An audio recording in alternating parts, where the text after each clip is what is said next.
El presente proyecto tiene como objetivo el análisis experimental del comportamiento de un motor de corriente continua.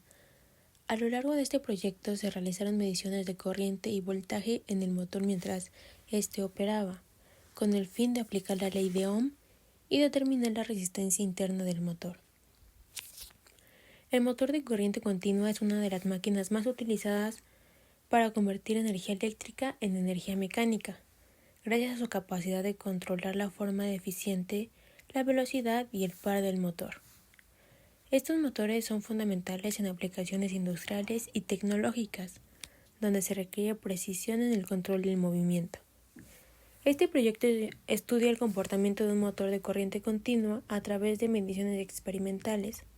Para ello se realizaron grabaciones del sistema compuesto por un motor, una varilla y dos pelotas, con el fin de analizar la velocidad de rotación. Utilizando la aplicación VideoTracker, se analizaron los videos para obtener datos sobre el movimiento del sistema, lo que permitió calcular la velocidad angular y la aceleración angular. Se midieron de manera precisa los valores de corriente y voltaje durante el funcionamiento del motor con el objetivo de aplicar la ley de Ohm y estudiar la relación entre estos parámetros y el comportamiento del motor. Posteriormente se obtuvo la ecuación de la recta que describe el movimiento, lo que facilita los cálculos necesarios.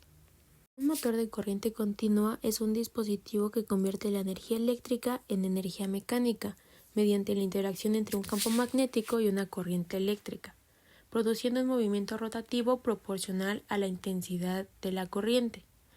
Un motor de corriente continua es básicamente una bobina de hilo conductor enrollada en torno a un eje que interacciona con un campo magnético producido por un imán u otra bobina auxiliar.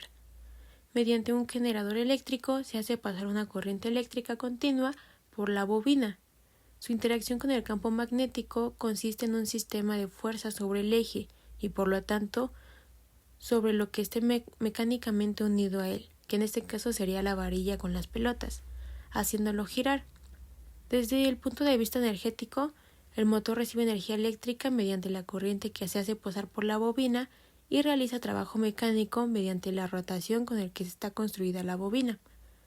Mientras el fundamento teórico es simple, la realización práctica está sujeta a una gran cantidad de condiciones, entre ellos la geometría del conjunto, para optimizar sus características, especialmente su rendimiento energético.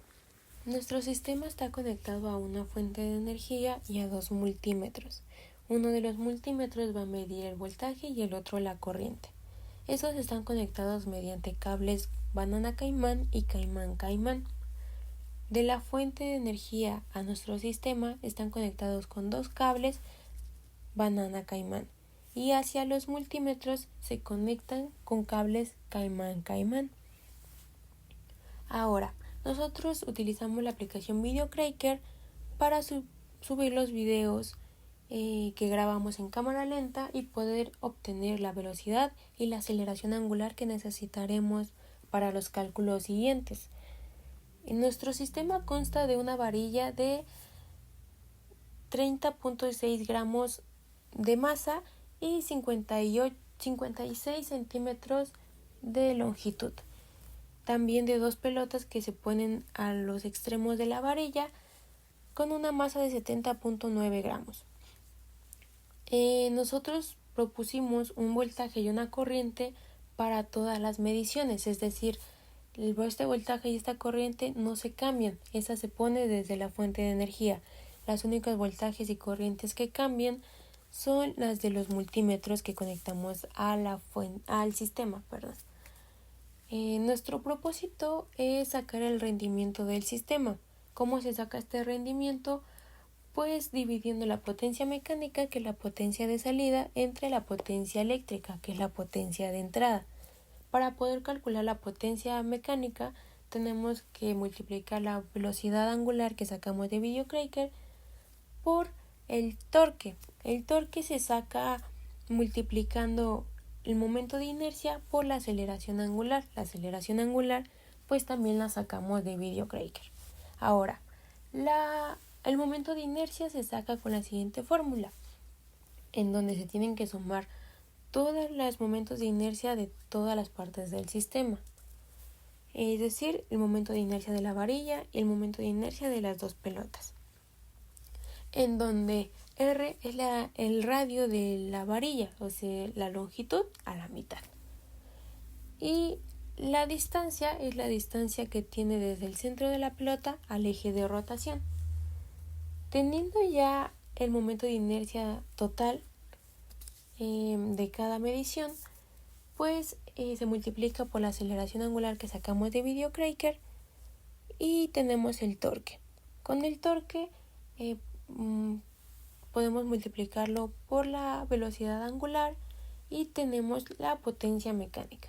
Para la potencia eléctrica es más fácil, ya que solo tenemos que multiplicar el voltaje y la corriente que sacamos de los multímetros en cada medición. Teniendo la potencia mecánica y la potencia eléctrica, podemos dividirlas, la potencia mecánica entre la potencia eléctrica, y tendremos como resultado el rendimiento del sistema. Ese era nuestro objetivo. Nosotros, sin la necesidad de Videocracker, nos podemos dar cuenta de que entre más cerca están las pelotas del eje de rotación, más rápido va el sistema. Y eso se debe a que cuando un objeto se acerca a su eje de rotación o se comprime, su momento de inercia disminuye, lo que provoca que su velocidad aumente. Eso se debe a la ley de conservación del momento angular, que es una medida de la tendencia de un objeto a mantener su movimiento de rotación. Bueno, este fue nuestro proyecto, espero nos hayan entendido y allí les dejamos la información.